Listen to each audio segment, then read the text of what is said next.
Hi, I'm Raghu Marcus, and this is Ram Dass Here and Now, a new episode. I think we're going to call this Real True Renunciation. This is a talk, again, those talks between the first time Ram Dass went to India and came back, which was, he went in 66, 67, came back end of 67. So these talks, 68, 69, into the first two-thirds of 70 before he went back to India.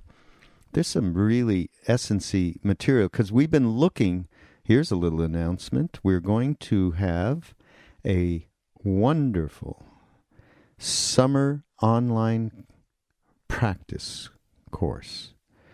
And we're pulling all sorts of material from Ram Dass, and each week we're going to present to whoever wants to be part of this. You'll get a notification and be able to sign up. And you'll get a different practice each week. One will be meditation, one will be chanting, one will be mantras, one will be yoga. And you'll be able to do these practices on a day-to-day basis. I think it'll be quite a great thing for this summer. So in the course of looking for material for the course, this is one of the talks that we came by, Nathan, who curates for us, and we're finding a lot of this rich material is in these earliest talks, so it's interesting. Before I get into this, by the way, I do want to, since I was doing a little bit of here's what's coming, here's a little bit of here's what's now that we love some help on. And that's, that we have a separate podcast network, which Ram Dass is part of, which Krishna Das is part of, Sharon Salzberg, Jack Kornfield, Lama Surya Das, and others. And we're doing a crowdfunding for it because we do need support. We're also busy here working with the foundation and so on, but people love these podcasts and they're really feeding a need. And so we decided that we needed to raise some money, because one of the principal things we need to do is create an app, a smartphone app, because nobody goes to websites anymore. And we need to make this app a hub for all of the offerings. And we're going to be creating new offerings with all of these amazing teachers. So please go to mindpodnetwork.com and you'll see a banner there that'll link you over to our Indiegogo campaign. And we'd love for you to help because it really is serving a need. And in the beginning, it's just, I started doing these podcasts that I'm doing right now with Ram Dass, and then it extended into doing mind rolling with David Silver, and then one thing led to another, and now we have all of our what we call the low-hanging fruit club. All of our friends and teachers we've been close to for all of these decades as part of this network. So it's very rich teaching material. Okay, enough said. And so renunciation, true renunciation. So Ram Dass talks about renunciation does not mean you go off in the mountains and sit in a cave. Okay? External actions are not what is required. And interestingly enough, one time when I was first in India with Maharaji, after I've, like many, followed Ram Dass back to India that second time, I won't tell the whole story. I have told it before. It's this amazing meeting, darshan, that I had of Kalu Rinpoche, one of the great Tibetan lamas of the last century. And I found, and it has to do with Maharaji telling me that this was all going to happen the day before it happened to me. And that was that I was to have darshan of a Tibetan lama, which I did. And he was going to give me teachings for 30, 40 minutes, which happened. But what happened was I asked this very question: do I have to stay in the mountains and sit in in a alone type environment. A cave, although I wasn't really thinking about a cave. I think I was a little too into comfiness at the time, still am. But I was talking about being able to be completely away from people and renounce any kind of worldly activity. So I asked him, is this the only way to achieve peace? I can't seem to find it. I met him. I was in New Delhi, and I said it's very difficult here. So he said, absolutely not necessary to find inner peace through meditation in a cave or alone, whatever, or in a spot where there isn't worldly activity. And he gave me the example of the 7 siddhas of India, each of whom became enlightened through their work. One was a weaver, one was a potter, and so on. And through their complete devotion to that one thing that they did as an offering, through that love of that work, they became realized. So this talk that Ram Dass is giving here has a lot to do with the kind of renunciation that is real. He says, renunciation is internal dropout, not external dropout. That's a big thing for us in the West because we're so achievement oriented, and we think that we need to lie on a bed of nails, kind of a deal. To achieve enlightenment, and even that thought is spurious. And I always, people sometimes write and they ask questions of Ram Dass and around this kind of a quandary of enlightenment and what do I need to do and the severe austerities that I need to do, to be enlightened. And I remember I just said something the other day to somebody. I said, myself, I don't really think about that kind of stuff. I think that Maharaji is going to put in front of me whatever it is that I need to transform to just be a kinder, more loving, more compassionate person. I mean, that's my goal. Enlightenment and realization, that's up to him. So... But certainly, renunciation, inner renunciation, is critical to being able to even connect with the true part of yourself. So, there's some wonderful stuff here also about the witness, and the first step of karma yoga is to get free of attachment to your own life. To get free of attachment to your own life is to develop a witness, and he talks about Gurdjieff. And by the way, those of you who you should look up Gurdjieff. He was an amazing Westerner from the early part of the last century, middle part of the last century, who had a very Western perspective on getting free. And he used to talk about the different me's. There's one me, and that there was one me that watches all the other me's. And we're not trying to change any of the me's, nor judge, nor evaluate. It just notes the karmic action. So a really good elaboration here from Ram Dass about Gurdjieff's method and the witness, which is highly necessary to move forward, certainly. Well, at this point, I just want to quote one thing that's always important for us to remember day to day that he talks about. He says, by letting go, everything gets done. The world is won by those who let it go. But when you try and try, the world is then beyond the winning.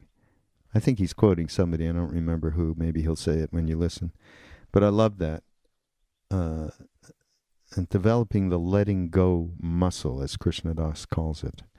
So here it is. It's more than just about renunciation, but that is a centerpiece, certainly in the first part of the talk. And there's some also some great mantras that he includes that I love. Om Mani Padme Hum being one of them. Aditya Hridayam Punyam Sarv Shatru Bina Shanam.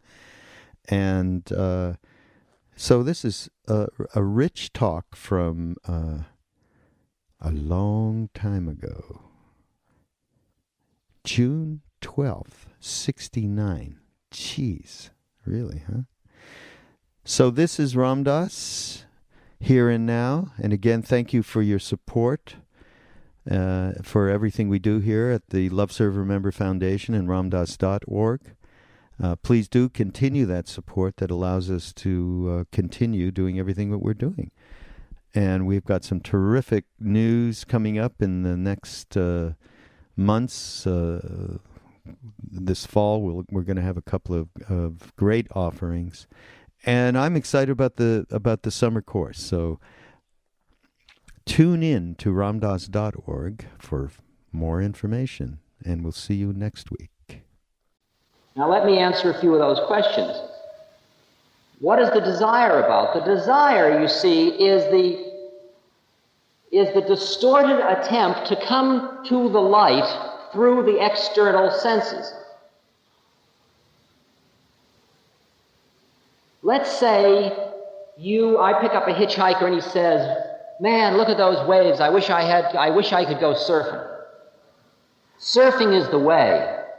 Surfing is the way. Man, I'm going to surf for the rest of my life. That's the way. That really is it. What has he touched with surfing? He gets on the top of that wave and it's just right and he's in tune with all the forces of nature and he transcends his ego and he's in a place where, yeah, it's all right. Feeling of fulfillment, feeling of contentment, feeling of happiness, feeling of, yeah.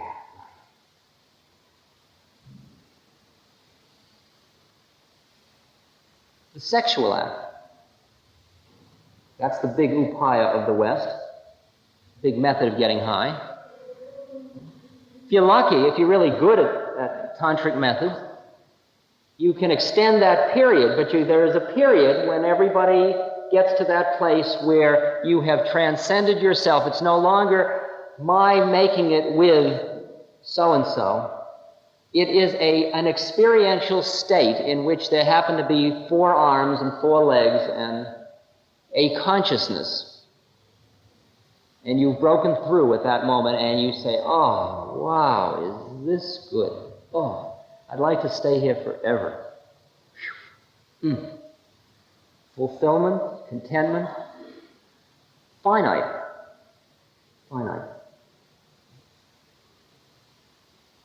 Psychedelics, finite. Hatha yoga, pranayama, finite. Every method, finite.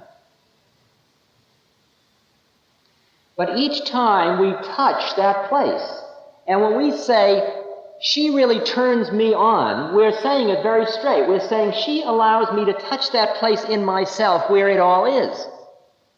Remember what this place is: Sat Chit Ananda, absolute existence, absolute knowledge, absolute bliss. You've got to understand what the game is here, what the 2 birds in the bush are about that you're giving up the bird in the hand for. Because the 2 birds in the bush are the whole business. You want a little dollop, you want 30 seconds of bliss, or would you like eternal bliss? You want to sit in the place? You want to be it? I mean, you've got to understand where my guru's head is at. He's in what's called Sahaja Samadhi. It is just as if Ananda means, with capital A, total bliss. It means as if he were locked in total ecstatic sexual union with the entire universe every moment.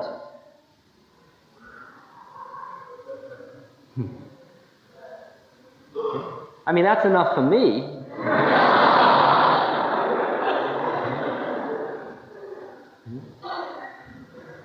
But the rule of the game is you got to give it all up to have it all.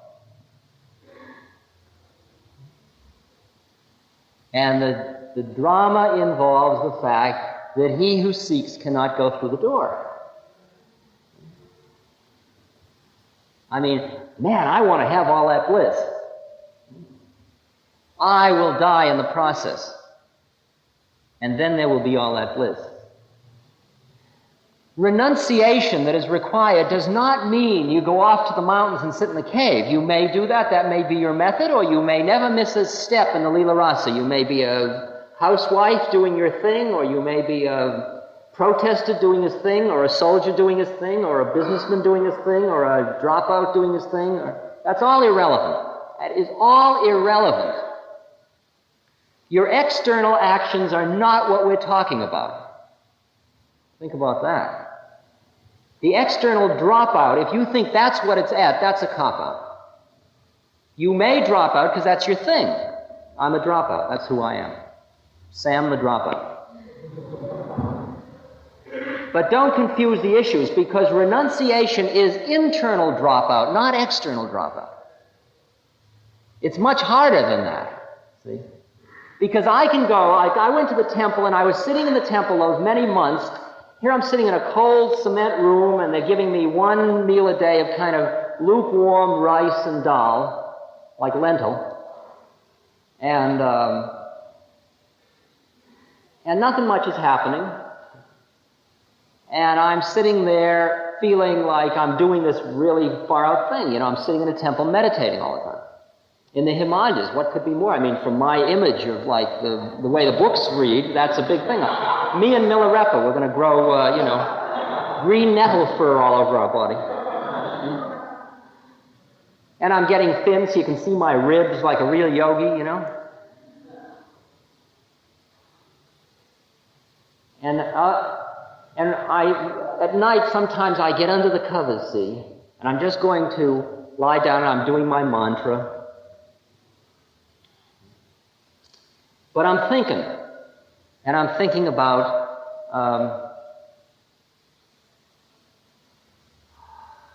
unfinished business in the West.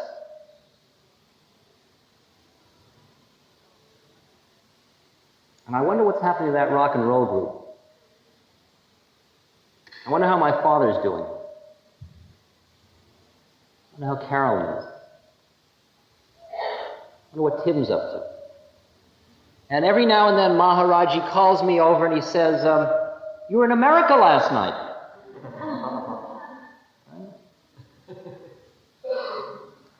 So what good is it sitting in the temple in the Himalayas? Because renunciation is renunciation inside, not outside. Renunciation of attachment. Attachment, attachment, attachment. Attachment to all of the melodrama, to all of your patent place. You appreciate this scene. I mean, this is a fantastic production put on by Central Casting. They hired us all. We are here. We're doing our gig. You're in the role of listeners, and I'm speaking, and, you know, I'm supposed to look like a holy man. But let's take it seriously. I mean, let's remember who we really are. I am without form, without limit, beyond time, beyond space.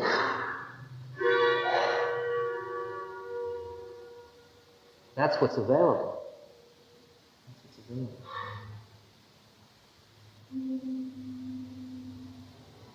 Without attachment, without desire.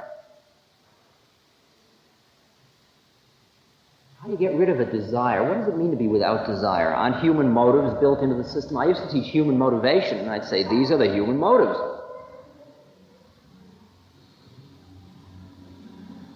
Whose motives? Who am I? Am I he who has motives and desires? I often talk about one of my desires that is still very extant, the desire for root beer. I would be sitting in my meditation room being very holy,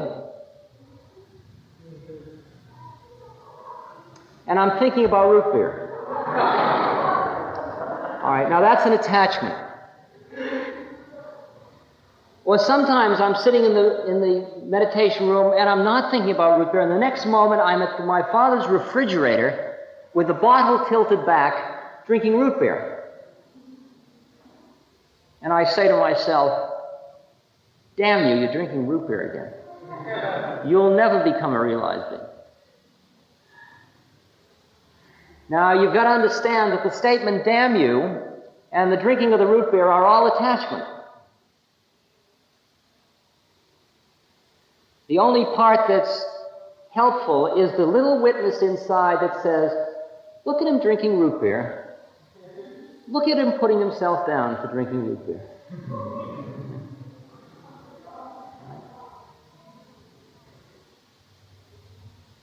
Because the first step of karma yoga to get free of the attachments to your own life is to develop a witness. Gurdjieff talks about the different me's in the body. He says there's the me that sets the alarm clock at night and the me in the morning who says, who in hell set this alarm clock? And we have thousands and thousands of these me's. And there is one me that watches all the other me's. Right? That's its only game. It's not trying to change any of the me's. It's not evaluating them. It's not the judge. It's not the superego. It doesn't care about anything. It just notes it. It's not even looking. It's just noting it. It's noting, there he is doing that. That witness, that place inside you is your centering device, and that begins to be the work one does on oneself. Once one understands there is a place in oneself that one is not attached, the first job is to extricate yourself from attachment. Like I am doing a mantra now. It's a Tibetan mantra. Inside of me is going around, Aum mane padme hung, Aum mane padme hung, Aum mane padme hung, Aum mane padme hung, Aum mane padme hung, Aum mane padme hung, Aum mane padme hung, Aum mane padme hung, Aum mane padme hung, Aum mane padme hung, Aum mane. That has been going on all day today. And that's where I am living inside that place. And this guy that's speaking to you is, look at him speaking. Look at him speaking. In other words, the path is the path of going, and I may be laying too much on you, but I'm really trying to share with you this stuff. The path is going from many subjects and many objects down to one subject and all the rest object. And then the last step, like Ramana Maharshi, I am not the I thought, is turning in on that subject and making it object. And then you go through a door and then it's all subject. You grok the universe in Heinlein's terms. Because you and I both know where, quote, high is, where Heliopolis is, where Highsville, where the place is. And we know there are two qualities of it that are very clear. One is that it's outside of time, and the other is that there is no subject-object in that world. And yet the thinking mind works in time, and it deals only with subject and object.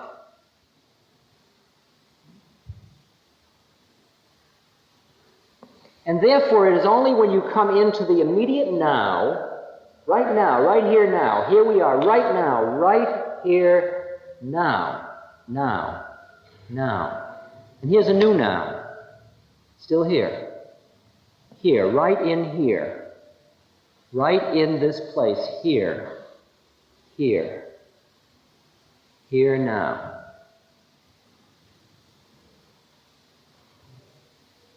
From in here now, you watch time go by. You don't be in time, you be, and time goes by in the same way as if you were standing on a bridge and watching it all go under the bridge. That is the eternal present. And subject-object is the other key to getting out of it, getting out of this particular frequency range so that you at least have the choice of your frequency. See, the illusion is that this is the only reality. This is as real as any of the rest of it because it's all illusion. But you don't have any choice. And the only hope for us is that we get to the point where we can at least flip the dime. As long as you're in a human body, you are in illusion, but you can move in and out of various illusions. Until finally you become he who is behind all illusion, Satchit Ananda. Astral plane, demons. You know, the funny thing that really blew my mind was when I found out that it all is real. It's all just as real as this is. Every time you dream, you're dreaming in the astral plane. And the funny thing is that every time we physical beings, manifestations, think we're thinking up something like Mickey Mouse or Captain Marvel or Captain Strange, it's all real. It's all real because our desires create our universe. And when you are an astral being, you create all those universes. And no man thinks up anything new. He merely brings forth some other manifestation.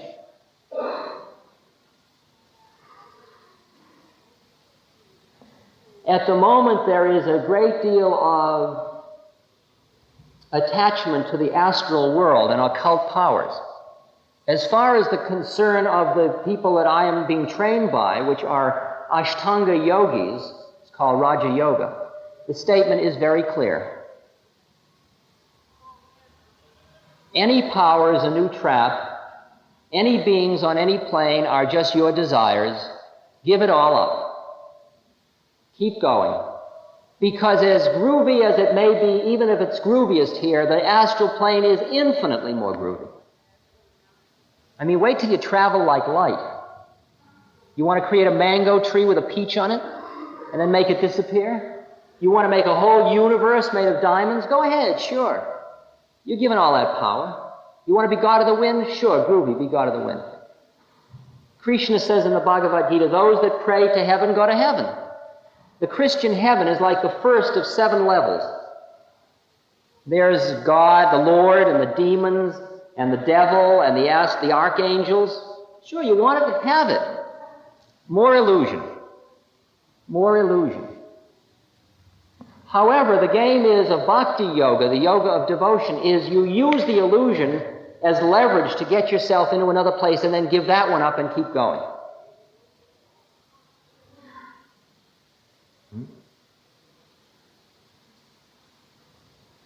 Yoga means union. Yoga means union.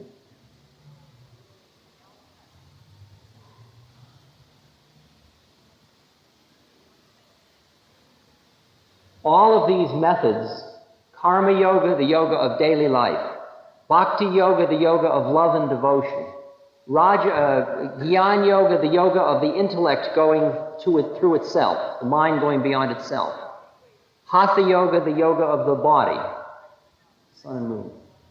All of these yogas end up with union, same place. They all go to the same place. Every yoga goes to the same place. Each person finds the yoga that is suitable to him. Raja Yoga, the yoga that I pursue, is peculiarly unique to my particular trip. It's not for many other people. It includes, Ashtanga Yoga includes 8 limbs. 8 limbs. The first 2 limbs are purification. Each of them includes 5 little things. The first one includes non-killing, non-stealing, non-lying, non-giving and receiving of gifts, and brahmachari, or sexual continence. Not many people want to go on that trip in the West. I mean, we just got sexual freedom, man. We're not about to go on that trip. The second, called niyama, includes cleanliness, tapas or austerities, study, surrender, and contentment. The third limb involves asanas, or getting your seat, or hatha yoga, or getting your nerves opened and your body calm so you can turn it off and leave it. The fourth is called pranayama, which is breath control, or control of pran through breath. And the fifth through the eighth are techniques of calming the mind.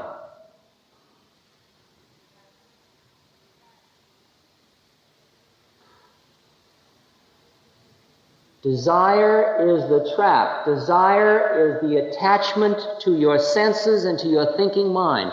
Wow, think of that. Who made that noise? What's happening now? Gee, that memory, that plan. Wow, and your mind, Vivekananda says our minds are like a drunken monkey. And he says it's like a monkey that's been fed the wine of desire and bitten by the scorpion of jealousy. And it's full of pride, and it's just rushing madly around. Now, this thought, this thought, this thought.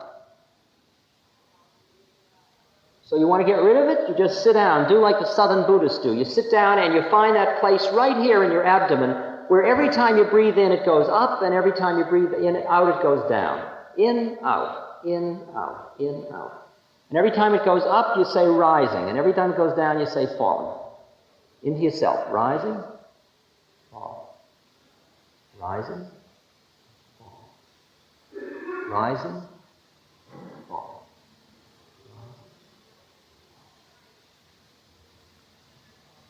Sit down sometime and do that for 3 hours.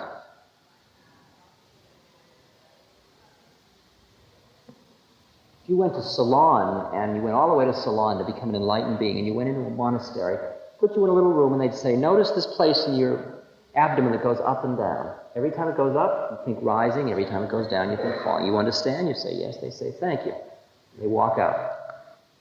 2 weeks later, they come back, say, how you doing? Well, what was I supposed to do? Didn't you hear my instructions? Rising. Was that all? I did that for a few minutes. No, keep on doing it. Well, I can't spend all my time. I've got more important things to do. What? Well, I've got things to think about. What? Well, I mean, the day is beautiful. I want to enjoy it. Oh, well, go ahead. And when you finish, come on back. We have eternity. It's no right.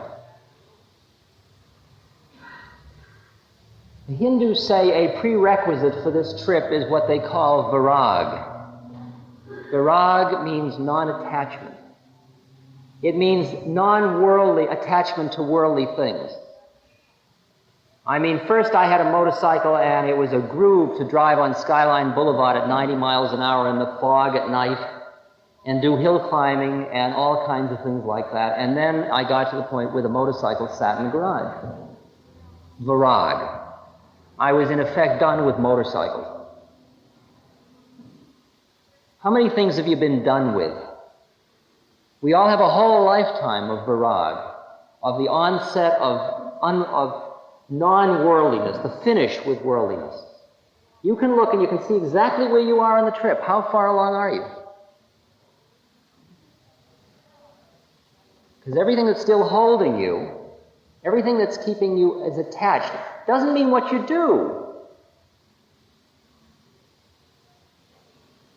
It means where your attachments are.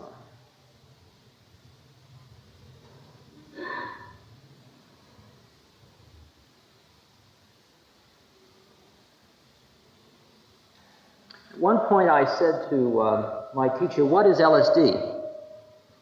He thought about it for 2 weeks, and he wrote me a note, which is the following note. He said, LSD is like a Christ in America, which is awakening the young folk in Kali Yuga. That's the dark age. America is a most materialistic country. Therefore, God has shown his avatar in a form of LSD, a material. They wanted a material for approaching God, and they got it in the form of LSD. A man who has not tasted things thinking is true, how he will get the feeling of these things?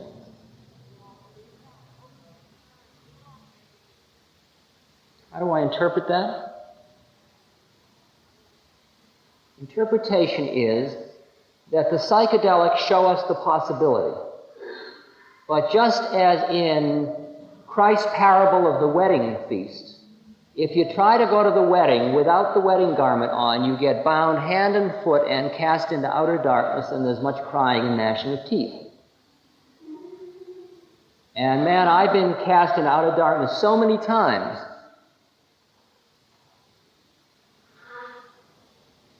And what is the wedding garment? The wedding garment is the purification. And what is the purification? The purification is non-attachment.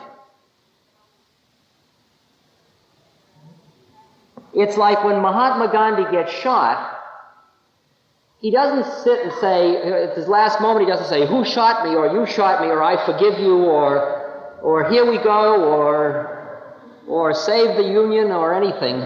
He says, Ram. Boom. He says the name of God, and he goes out. He just goes towards the light. No attachment. He's not holding on to life. Not holding on to life. You can only love life when you can love death. When there is no fear. When there is no fear. The fear of death is the prime motivating force in this country at this moment. A realized being would say, one to me is fame and shame, one to me is loss and gain, one to me is pleasure and pain. Can you say that? No? Who is that that says no? Me. Who's that? Well, I don't like pain. Who doesn't like pain? I don't. Who's that?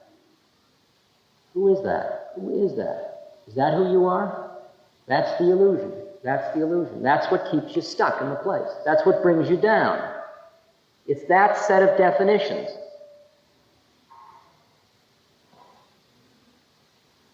And finally, when you see how it is, the only thing to do is to start to calm the mind down and center it and watch your own desires go by. The terrible beauty of nature. How poignant it all is. How beautiful a Divine Mother is. She's everything. She creates and she destroys. She creates and she destroys. Ramakrishna had a vision. He saw a woman of exquisite beauty ascend from the Ganga, from the Ganges, and slowly approach the Panchavati, the place he was staying. Presently, he noticed she was about to be a mother. In a short time, she gave birth to a lovely child and was nursing the babe with utmost tenderness. A moment later, he observed she was no longer tender, but had assumed a terrible aspect. She put the child between her jaws and crushed it to pieces. Swallowing it again, she hid herself in the Ganges.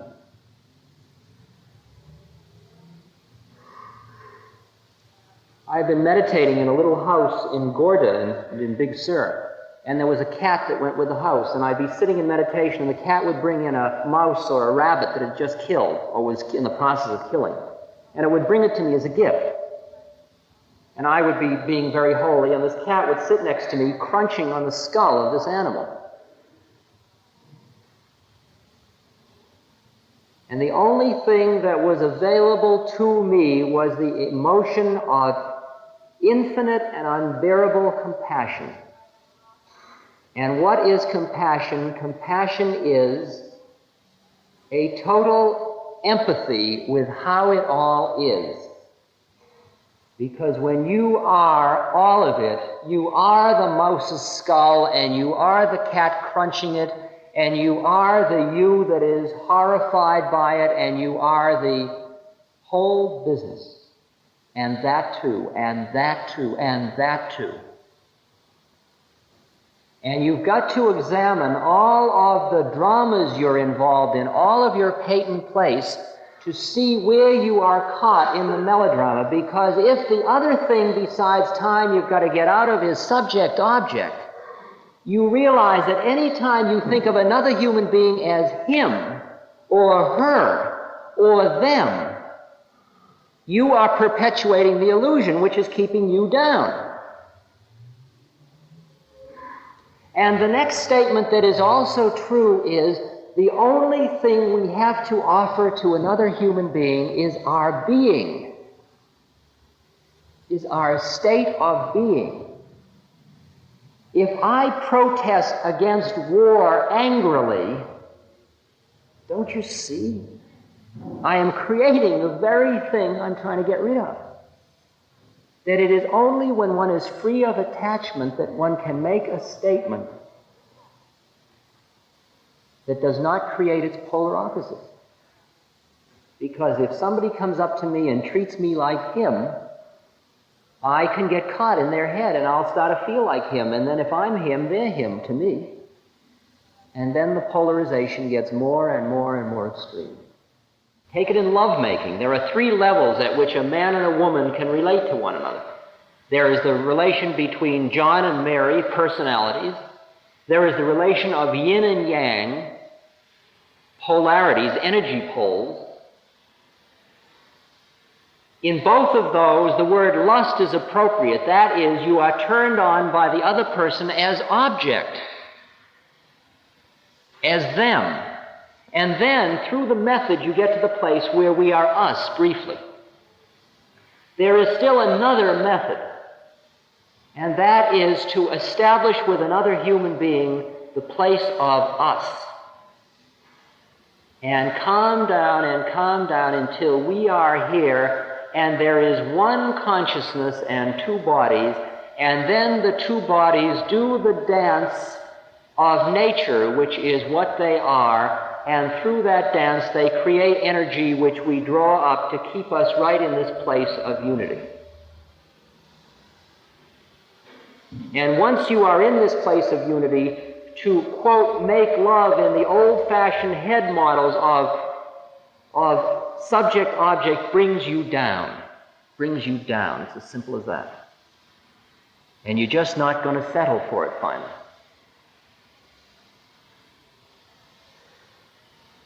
You've got to understand what desire creates the universe means. You create a peaceful man lives in a peaceful universe.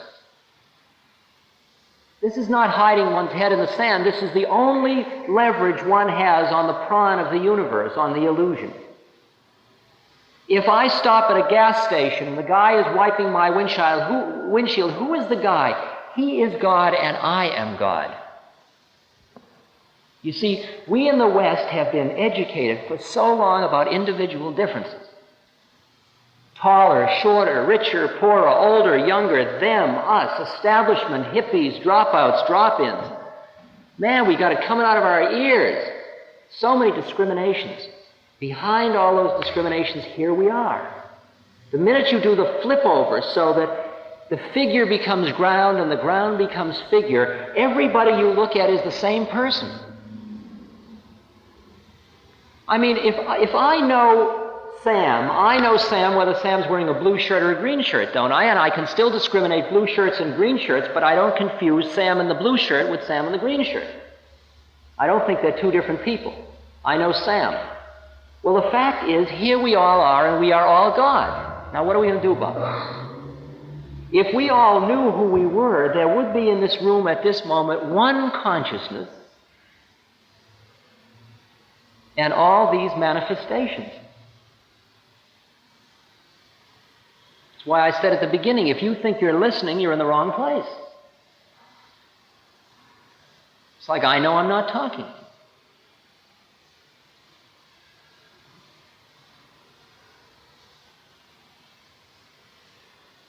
I do a mantra called Aditya Hridayam Punyam Sav Shatru Binashanam. Aditya Hridayam Punyam Sav Shatru Binashanam. All evil vanishes from life for him who keeps the sun in his heart.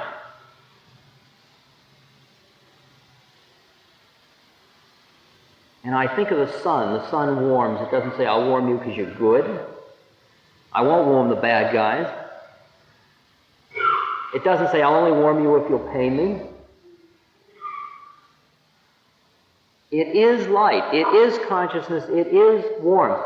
Surya Atman Jagtastha Susya. Surya, the sun, is the Atman, is the God of the physical universe. It is light, it is consciousness, it is energy. Be like the sun. Just go around warming things. So you will say, well, I can't warm him, man. He thinks he's like the fuzz, or he thinks he's object, or he thinks he's a bad guy. That's his head. That's his desire. You create your universe. My teacher writes on his slate, if you wear shoe leather, the whole earth is covered with leather.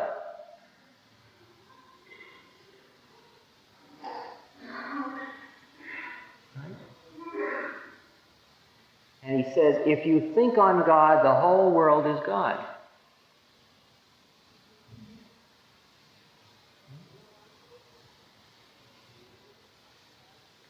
If somebody, quote, brings you down, quote, brings you down, that brings me down, understand that that is your head.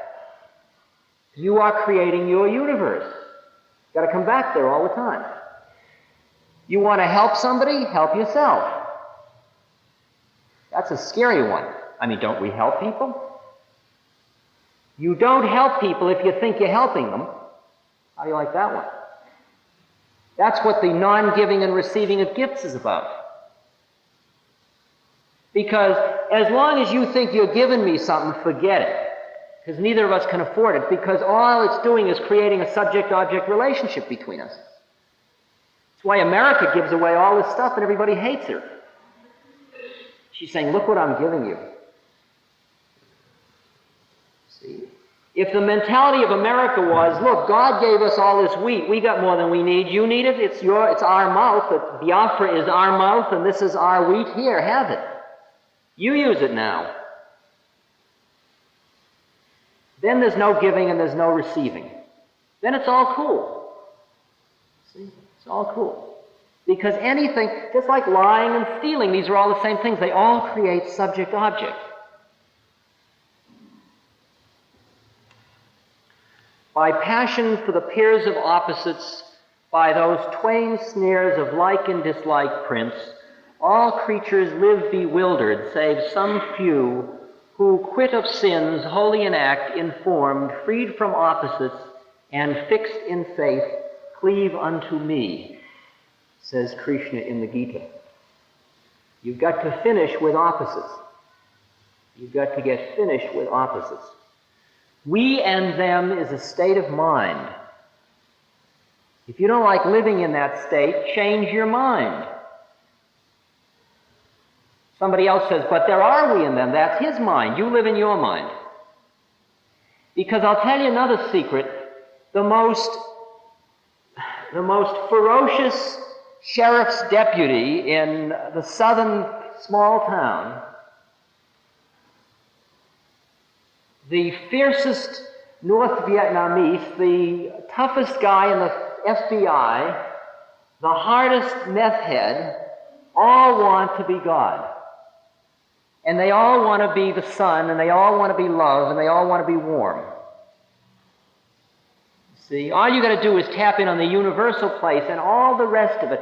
I came back from India and I found my father, who was a 70-something-year-old man who was busy getting ready to die. He had lost his wife, he was depressed. His whole life he felt had been a failure. As you know, it's the whole syndrome of that place you get in life. He was looking back in the past, and I came back and he picked me up at the airport and he took one look at this Meshuggah kid, you know, with the beard and the dress and the whole business. And he didn't even know how to deal with it. Right? And he came and he started talking about making his will, and it was all over for him. And all I saw was all I felt was this compassion, like the mouse eating the cat eating the mouse. And I heard all the drama, but I didn't climb into that particular melodrama. I just kept centering, and that's hard with your father because you've got years of habits. Years of habits. And I just kept centering, and then I kept living in the here and now. And he said, you want to make some raspberry jam? Sure. So he starts to make the raspberry jam, and he's talking about the past, and I'm busy making the raspberry jam. There's nothing in my life I got to do but make raspberry jam. It's all here now. And he's here, and he's telling me the stories, and they're going through me like Chinese food, and I'm doing my mantra. And on it's going. And very quickly, he starts to feel, wow, it's really good to hang out with him. Because it's all right here and now. Right here and now. That was in May. That was just a year ago. From a depressed guy getting ready to die, in February, I gave the bride away for his new marriage. And he's now in his honeymoon. And when he brought his wife to the apartment, he said, Rich, I can't make it by myself. He calls me rum-dum. Okay?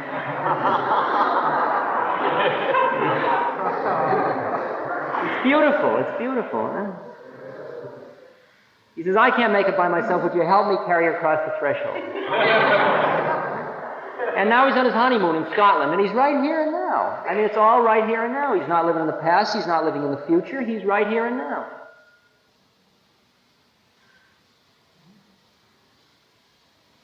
And that is the exact message.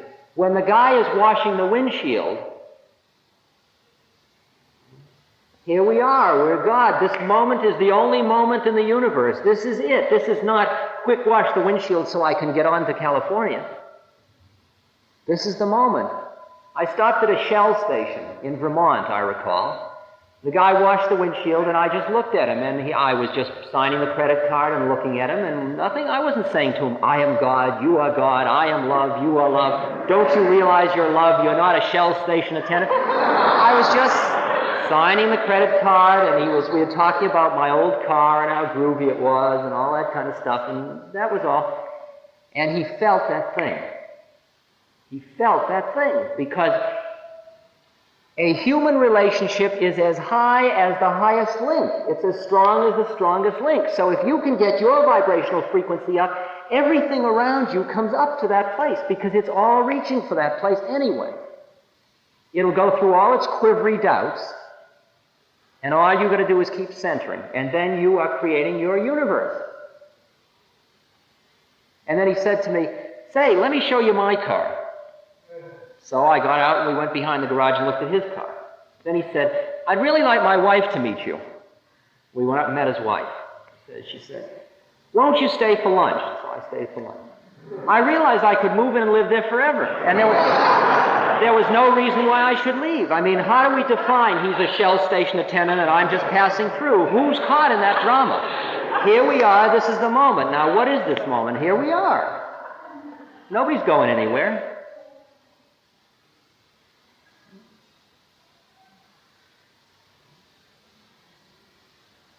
The minute you're free of patent place, then everybody around you gets liberated. That's why a guru, the concept of guru, is different from the concept of teacher, you understand.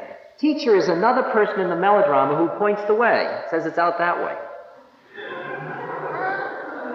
A guru is it. He's pure mirror. There's nobody home. He just shows you where you're not immediately, and he's right there, and it's waiting for you, and it's so warm, and baby, come on in. And he doesn't even say come on in, because he doesn't care.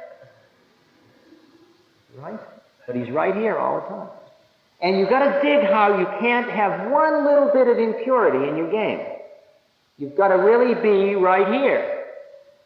There's I go into the bank in this little town of Franklin, New Hampshire, and I go to the teller at the window, and she'd be this woman about 50, corseted, tight-lipped, New Englander, looking at this guy with a beard, a hippie. And she'd be like, I'll touch his money, but I won't enjoy it. One of those kind of things, you know? And I'm thinking, you are God. I am God. Here we are again. We've known each other forever, and this time you're the bank teller, and we were lovers, and you've been my mother, and I've been your child, and I've been your teacher, and you've been my God, and we've been here forever, and here we still are. And I can, in her head, if we had this dialogue, it would be, I'm a bank teller, I'm not God, I'm a bank teller, I'm not God. But see, at the same moment, if my thing is impure one little bit, if there's one little element in me that's saying, come on, baby, be God, it'll never work. I can't be attached to the effort, to the fruits of my actions. I just do it because I do it, because I do it, because I do it. And if I can do it without attachment, I do not create any paranoia in the other person, And then at the end, as I'm leaving, the corners of her mouth can turn up just ever so slightly. Because it feels good to her and it feels safe to let it be feeling good. But the minute there would be one thing in me that would think of her as object, like, come on, lady, be in love, it'll be horrible, because paranoia takes two to dance. See? You can't be paranoid all by yourself if everybody around you won't be paranoid. Do you ever have somebody I was once in an LSD session of professional pushers. And we were all taking intravenous LSD.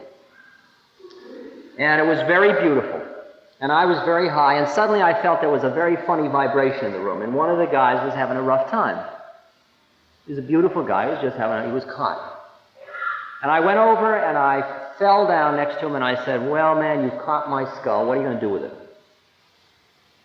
I mean, you've taken my head from where it was. You must want it. What do you want to do with it?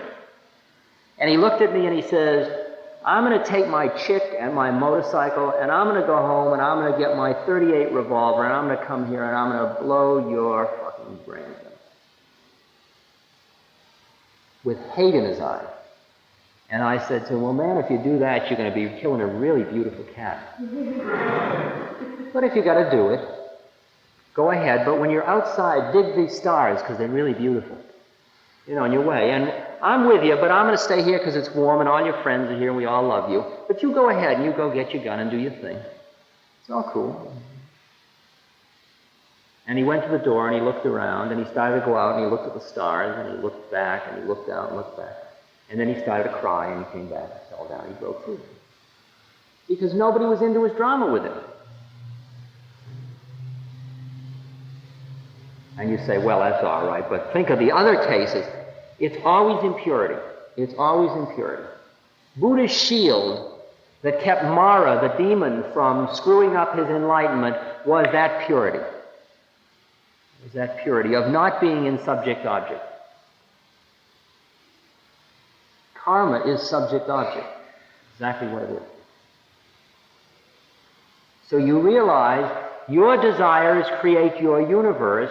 You calm your head down so you watch attachment go by and don't identify with it and be perfectly centered in here. Om Mani Padme Hum, Om Mani Padme Hum, Om Mani Padme Hum. Watching it all go by.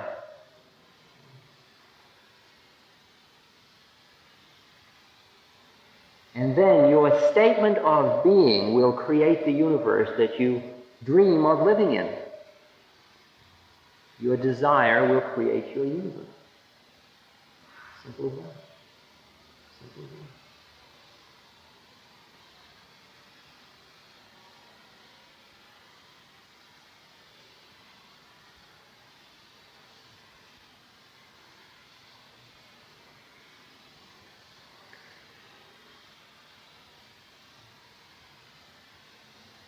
The statement you have to give it all up to have it all means you have to have gone beyond compassion to then be compassionate. You have to see that it is all nothing. There is no you, there is no me, there is no one speaking, there is no one listening, there never was. All of these are merely changing forms in the pattern of illusion, but for a brief second here. When you know that and sit here where nothing's happening, then you can be in the world of form and illusion with great compassion and see how it all is. Only then. Only then.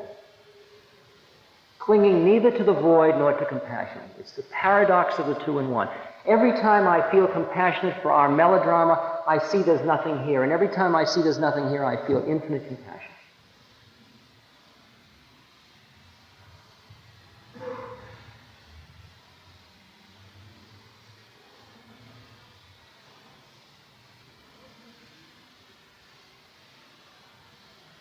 By letting go, it all gets done. The world is won by those who let it go. But when you try and try, the world is then beyond the winning.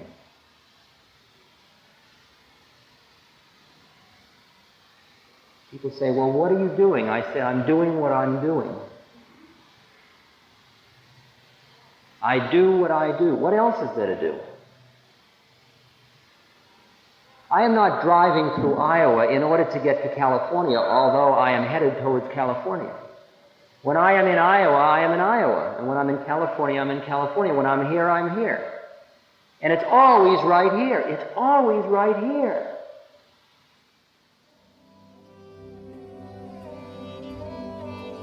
This podcast is brought to you by the Love Serve Remember Foundation and ramdas.org. We appreciate you listening, and we appreciate all the support that you've given us. Please continue that support and donate at ramdas.org. We can then continue to share what Ram Dass has been sharing for all of these years. Thank you.